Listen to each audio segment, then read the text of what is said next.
দক্ষিণ কামৰূপৰ জাওকাটা দিয়া গাঁৱত পবিত্ৰ ৰমজান মাহত সংঘটিত হৈছে দুৰ্ভাগ্যজনক ঘটনা।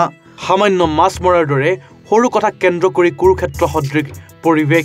আব্দুল মজিদ আৰু আব্দুল ৰছিদ নামৰ দুটা ফৈদৰ মাজত প্ৰচণ্ড মাৰপিট। এই ভয়ংকৰ মাৰপিটত এগৰাকী মহিলাক বৰ্বৰ আক্ৰমণ কৰাৰ ফলত স্বাস্থ্যৰ অৱনতি ঘটে। সমাজত মহিলাৰ সুৰক্ষাৰ প্ৰতি গভীৰ চিন্তা উদ্ৰেক কৰিছে। মাছ ধৰাৰ দৰে সামান্য বিষয়ক লৈ এগৰাকী মহিলাৰ ওপৰত গুৰুলিকৈ প্ৰহাৰ কৰা হৈছে, যি নাৰী সন্মানৰ ক্ষেত্ৰত এক গুৰুতৰ অপমান। প্ৰধানমন্ত্ৰী নৰেন্দ্ৰ মোদীয়ে নাৰী শক্তিক শীৰ্ষস্থানত ৰাখিবলৈ বিভিন্ন পদক্ষেপ গ্ৰহণ কৰিছে যদিও এনে ঘটনা সংঘটিত হোৱাটো সমাজৰ একাংশ আইন বিৰোধী মনোভাৱৰ প্ৰতিফলন। স্থানীয় সোণতলী আৰক্ষী চকীৰ অন্তৰ্গত জাওকাটা দিয়া গাঁৱত এই বৰ্বৰ আক্ৰমণৰ পিছত আৰক্ষীয়ে ঘটনাস্থলীত উপস্থিত হৈ পৰিস্থিতি নিয়ন্ত্ৰণ কৰে আৰু আহত মহিলাগৰাকীক সোণতলী সমূহীয়া স্বাস্থ্য কেন্দ্ৰত প্ৰাথমিক চিকিৎসা প্ৰদান কৰে। পিছপিনে এটা সৰুমিনি এটা তাৰমানে এই পুখুৰীৰ নিচিনা আছে, তাতে তাৰমানে আমাৰ তিৰিটো মাছ মাৰিব গৈছে। মাছ মাৰিব যাই কিনে অলপমান মাছ মাৰিছে, মাছখিনি লৈ ঘৰৰ ওপৰেদি আহি আছে। মই আৰু ৰাস্তাৰ দক্ষিণফালে ঘৰ বনাইছোঁ, এই হাতে তাৰমানে পুৰাণি গিৰিঘৰ হ'ল তাৰমানে ৰাস্তাৰ উত্তৰ ফালে, তাৰ ওপৰেদি আহি আছে। পিছত আহোঁতে কৈছে মাছ কিমানখিনি মাৰিছে, কৈছে যে এইখিনি মাছ মাৰিছোঁ। কয় আমাক নেদা নেকি? আমাৰ এটা বৰডেকাৰ তিৰি কৈছে যে নাই এতিয়া আজি অলপমান মাছ মাৰিছোঁ, এইখিনি মাছ আৰু নেদো, যায় এইখিনি আমি খাম, তহঁত দেখোন সদায় মাৰি খাওঁ, আমাক দেখোন একদিনো নেদা। নাই আমাক মাছ দিব লাগিব, নাই নেদো, এইখিনি নেদো বুলি কৈ কিনে যাই আছে। যাওঁতে তাৰমানে যাইখানে টানি ধৰছে কিয় মাছ নেদবি, তাতে টানি ধৰিয়ে বাগৰাইয়ে তাৰমানে খুব।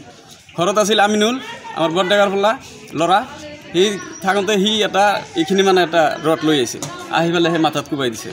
কোবাই দিয়াৰ লগে লগে মাথাটো ফাটি গ'ল, সিটো পৰি গ'ল। আৰু এটা আমাৰ ভাস্তি আগবাঢ়ি আহিছে, আমিনা নাম, তাকো মাৰছে। সিটো ইয়াৰ চকু টকু গোটাই একদম কমপ্লিট ফাটি গৈছে, সেইটো পৰি আছে। গোটাই মেলি আমাৰ 7জন হেৰি হৈছে, আহত হৈছে। আৰু আমিনুলৰ লগত জড়িত কৰি আহি পেলাই আমাৰ ঘৰৰ পিছফালে আৰু 2 গিৰি মানুহ আছে। সেইটো আমাৰ একো নহয়, আমাৰ তেজৰ নহয়, কোনো শৰীকো নহয়। সেই হ'ল আউট মানুহ।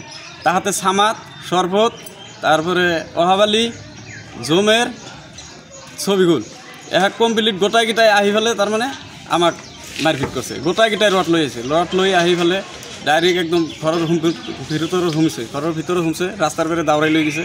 আমি আৰু ভয়তে দাউৰি সেনা ঘৰত সোমাইছোঁ। ঘৰৰ ভিতৰত সোমাই গৈছে, দৰ্জা চৰ্জা ভাঙি টিং চিং ভাঙি একদম ডাইৰেক্ট ঘৰৰ ভিতৰত সোমছে। সোমাই পেলে এটা চুকেজ আছিল, চুকেজৰ ভিতৰত পইচা পাতি আছিল। মাল আনবা যাম, গুৱাহাটীত মাল আনবা যাম, পইচাখিনি জমাইছোঁ। আমি কাপোৰ দোকান কৰোঁ, পইচাখিনি জমাইছোঁ। 1,70,000 টাকা আছিল। কমপ্লিট পইচাখিনিও লৈ গৈছে আৰু ঘৰৰ ভিতৰে সোমাই সেনা মাৰপিট কৰি দৰ্জা চৰ্জা ভাঙিছে কি একদম কমপ্লিট। পইচাখিনি কোনে লৈছে? পইচাখিনি সৰ্বতে লৈছে।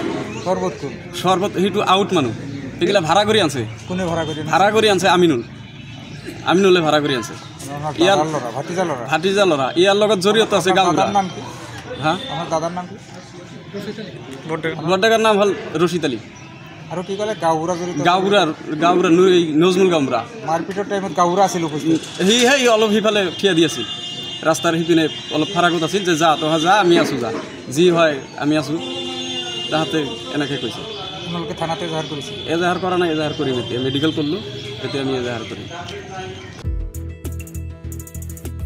সোণতলীৰ পৰা ছানিদুল ইছলামৰ ৰিপৰ্ট, এনি ভাৰত 24।